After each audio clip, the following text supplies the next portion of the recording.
High court तक पहुंच गई है। इस नए कानून को लागू हुए सिर्फ 2 हफ्ते ही हुए हैं और तभी से इसका सख्त विरोध हो रहा है। चारों तरफ से पिटीशन दाखिल की गई है, जिनमें कुछ व्यक्तिगत रूप से आई है तो कुछ सामाजिक संगठनों द्वारा। पर जो बात दिलचस्प है वो ये है कि नैनीताल हाईकोर्ट ने इन पिटीशंस पर अपनी पहली सुनवाई भी कर ली है और सरकार की तरफ से पेश हुए सॉलिसिटर जनरल तुषार मेहता के आर्ग्यूमेंट्स भी सुने हैं। जैसा कि आप सभी जानते हैं कि हाईकोर्ट में फाइल की गई ये पिटीशंस कोर्ट के कुछ प्रोविजंस को चैलेंज करती हैं और कुछ सीरियस वायलेशंस का भी जिक्र करती हैं। यूसीसी के कई प्रोविजंस पर सवाल उठाए गए हैं, खासकर लिव इन रिलेशनशिप्स, शादी, तलाक, इद्दत और विरासत के संबंध में। चीफ जस्टिस जी नगेंद्र और जस्टिस आशीष नैथानी की डिवीजन बेंच ने इन पिटीशंस की सुनवाई की है। एक पिटीशन जो अलमासुद्दीन सिद्दीकी और अन्य पिटीशनर्स द्वारा दी गई है, उसमें इन्वेजन ऑफ प्राइवेसी का मुद्दा उठाया गया है। पिटीशनर्स के वकील डॉक्टर कार्तिकेय हरिगुप्ता ने कहा, we have pleaded before the honourable court that the laws prescribed in the Quran are essential religious practices that every Muslim must follow.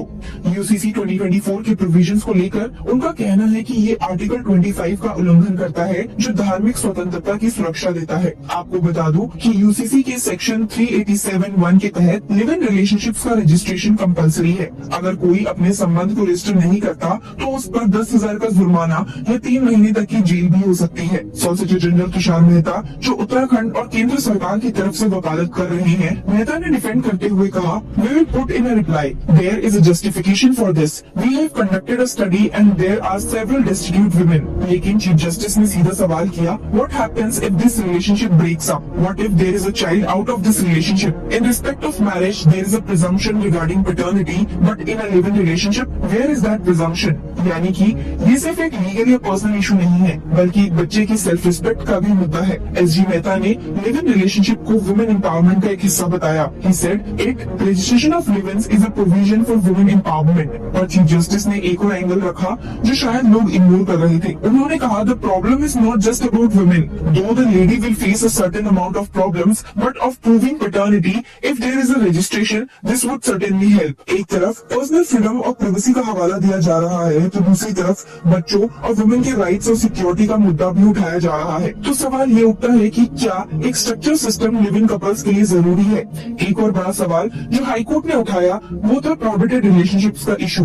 SG Mehta ने बताया कि special marriage act, Hindu marriage act और क्रिश्चियन मैरिज एक्ट के तहत ऐसे रिश्तों पर पहले से ही रोक है। इस पर चीफ जस्टिस ने एक और मेडिकल एस्पेक्ट का जिक्र किया। He said, this leads to genetic problems. We are in 2025. We have to be a little more aware of this. It's medically proven. SG Mehta ने इसको reinforce करते हुए कहा that these are the norms accepted across the country amongst all religions, including the Special Marriage Act, which is non-communal act. There cannot be a fundamental right to marry your cousin sister. ये एक बड़ा statement है जो live in relationships और marriage laws को लेकर नए मुद्दे उठाता है। क्या ये मामला सिर्फ कल्चर और ट्रेडिशंस का है या साइंस और एथिक्स का भी एक एंगल है?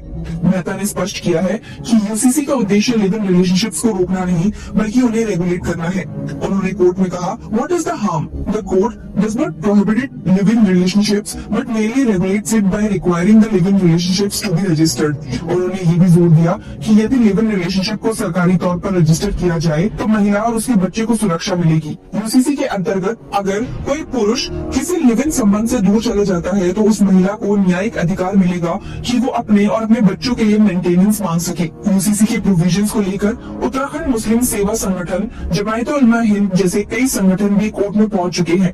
इन पिटीशंस का कहना है कि ये मुस्लिम कस्टम्स और कॉन्स्टिट्यूशनल राइट्स को तोड़ रहे हैं। संगठन के अध्यक्ष नईम कुरैशी ने कहा है the Uttarakhand uniform civil code does not address equality in any sense, it infringes upon Muslim customs and the rights granted by constitution of India. उन्होंने आर्टिकल 21 का हवाला दिया जो व्यक्ति की प्राइवेसी और फ्रीडम की रक्षा करता है। यूसीसी में कई नए प्रोहिबिटेड रिलेशनशिप्स डिफाइन किए गए हैं, जिसमें कुछ मुस्लिम परंपराओं से अलग व्याख्या दी गई है। पिटिशनर का कहना है कि मुस्लिम पुरुष अपनी मौसी की बेटी या मामा की बेटी से शादी कर सकता है, लेकिन सॉलिसिटर जनरल तुषार मेहता ने इसका विरोध करते हुए कोर्ट में कहा है that for the petitioner to succeed on this ground, he will have to show a fundamental right of any individual to marry his sister, failing which he cannot challenge such a provision which is required in any civilized society. आपको बता दूं कि UCC के अनुसार पहली cousin से शादी करना मना है। इसके अलावा एक महिला अपने परदादा, मामा या भतीजे से बिना धार्मिक नेता की अनुमति के विवाह नहीं कर सकती। ये सब नए नियम मुस्लिम समाज के कई लोगों को स्वीकार नहीं है।